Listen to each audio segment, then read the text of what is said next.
सकाळपासून सुरू असलेल्या कल्याणमध्ये हायकोर्ट परीक्षेचा गोंधळ हा अजूनपर्यंत सुरू आहे। आपण पाहू शकता या ठिकाणी कल्याणच्या जे APMC मार्केटमध्ये या ठिकाणी अजूनही देखील या ठिकाणी जे विद्यार्थी आहेत त्यांनी ठिय्या मांडून या ठिकाणी आंदोलन सुरू केलेले आहेत। विशेषतः पाहायला गेलं तर सकाळपासून या ठिकाणी आपण पाहिलं तर मोठ्या प्रमाणात परीक्षा केंद्रावरती ज्या पद्धतीने या ठिकाणी ज्या विद्यार्थ्यांसाठी असलेली सुविधा असेल, त्याचबरोबर या ठिकाणी नेट म्हणजे कॉम्प्युटर जे धुळकात पडलेले आहेत व काही कॉम्प्युटर वेळेवरती सुरू होत नसल्याने सर्व्हर डाऊन असल्याने या ठिकाणी संतप्त विद्यार्थी आहेत जे सकाळी 10 वाजेपासून या ठिकाणी आंदोलन करत होते।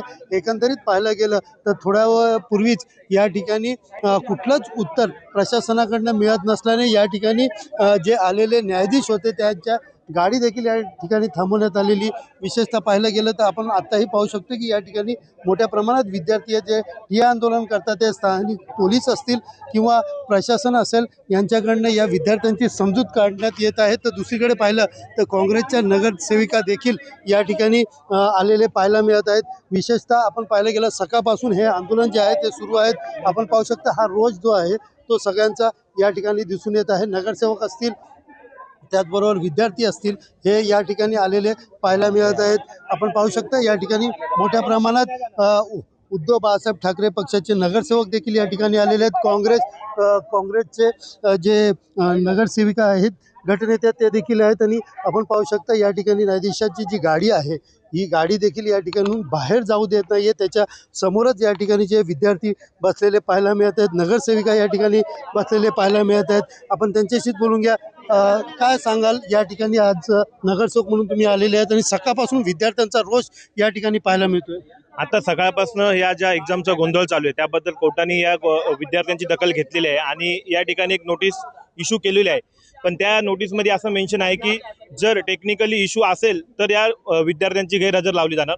आता या विद्यार्थ्यांची मागणी आणि आमची सर्वांचीच मागणी की ज्या एजन्सीनी ही परीक्षा एजन्सीची परीक्षा होती त्या एजन्सीने आता यांना एक लेटर द्यावं की इथे टेक्निकली इश्यू होता, त्यामुळे या एजन्सीवाल्याची आता या ठिकाणी सर्व विद्यार्थी वाट बघत आहे। पण भरपूर वेळ झाला, हा एजन्सीवाला अजूनपर्यंत खालती येण्यासाठी तयार नाहीये।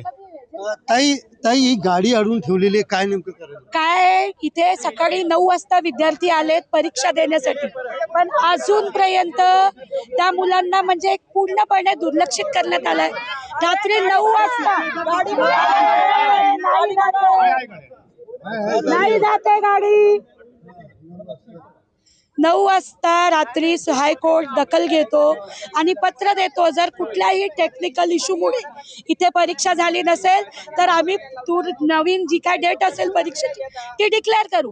पण जी सॉर्टलेट एजन्सी आहे त्याचे कोऑर्डिनेटर आहेत ते पूर्णपणे या मुलांना दुर्लक्षित केलं आहे। त्यांचे सगळे सिस्टम बंद आहे।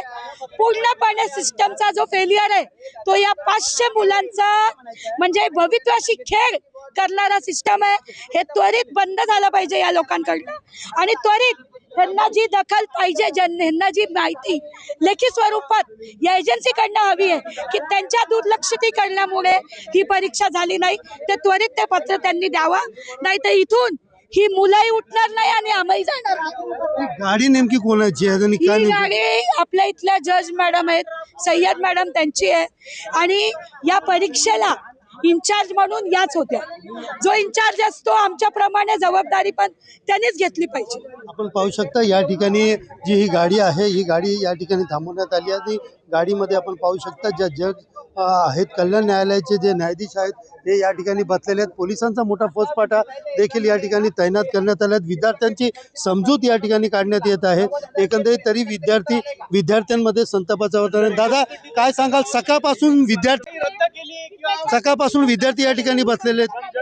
आज आपण जर बघितलं तर मुंबई हायकोर्टाच्या ज्या लिपिक पदाची परीक्षा होती आणि या परीक्षेमध्ये जे कल्याणचं जे केंद्र आहे या केंद्रामध्ये जे विद्यार्थी आलेले होते त्या विद्यार्थ्यांमध्ये प्रचंड पद्धतीची गैरसोय करण्यात आलेली होती या एजन्सीकडून। त्यामध्ये बायोमेट्रिक न चालणं, विद्यार्थ्यांची आसन व्यवस्था करत असताना कुठल्याही पद्धतीची सिस्टम न ठेवणं, कीबोर्ड्स असतील माऊस असतील त्याची व्यवस्था अतिशय चुकीच्या पद्धतीने असणं आणि यामधून जी दुसऱ्या बॅचच्या एवढा वेळ का लागला? दादा तू या ठिकाणी बसलायस, काय नेमकं आता मागणी आहे तुझी? आमची मागणी एकच आहे. आता सुप्रीम कोर्टाकडून आम्हाला लेटर आलंय, पण ते लेटर असं काही ग्राह्य असं काही नाही. जोपर्यंत आम्हाला जी एक एजन्सी आहे ती जोपर्यंत लिहून देणार नाही की सिस्टम इश्यूमुळे या एक्झाम झाल्या नाहीत, विद्यार्थ्यांनी एक्झाम जे इश्यू होता त्यामुळे दिल्या नाहीत, त्या विद्यार्थ्यांची ॲब्सेंटी लागणार नाही असं लिहून द्यावं. कारण जेणेकरून आम्हाला ह्या जे घडलेलं आहे ते सुप्रीम कोर्टाला दाखवावं लागेल. कारण सुप्रीम कोर्ट नंतर आम्हाला कागद विचारणार की काय घडलं, आणि आमच्याकडे कागदच नसेल त्यावेळी सुप्रीम कोर्ट बोलेल की नाही मुलं एक्झामला बसली नाहीत. मग आम्हाला एजन्सीकडून पाहिजे की तुमच्या सिस्टम इश्यूमुळे मुलांनी एक्झाम दिलेली नाही आणि हा त्यांचाच इश्यू आहे, त्यामुळे ते लेटर आम्हालाच एजन्सीकडून हवंय. एकंदरीत पाहिलं हे विद्यार्थी आहेत या ठिकाणी ठिय्या आंदोलन करतात. ते विशेषतः पाहिलं गेलं तर न्यायाधीशांची गाडी या ठिकाणी थांबवण्यात आलेली आहे. एकंदरीत पाहिलं गेलं की आम्हाला ज्या पद्धतीने या संस्थेमधल्या टेक्निकल इश्यू असतात हे आम्हाला लेखी स्वरूपात द्यावं, अन्यथा आम्ही या ठिकाणहून हलणार नाही असं या ठिकाणी ठिय्या मांडत या ठिकाणी विद्यार्थ्यांचा रोष आणि संताप व्यक्त होताना पाहायला मिळत आहेत. कॅमेरा पर्सन निर्मलसह सुनील जाधव, विनय मराठी, कल्याण.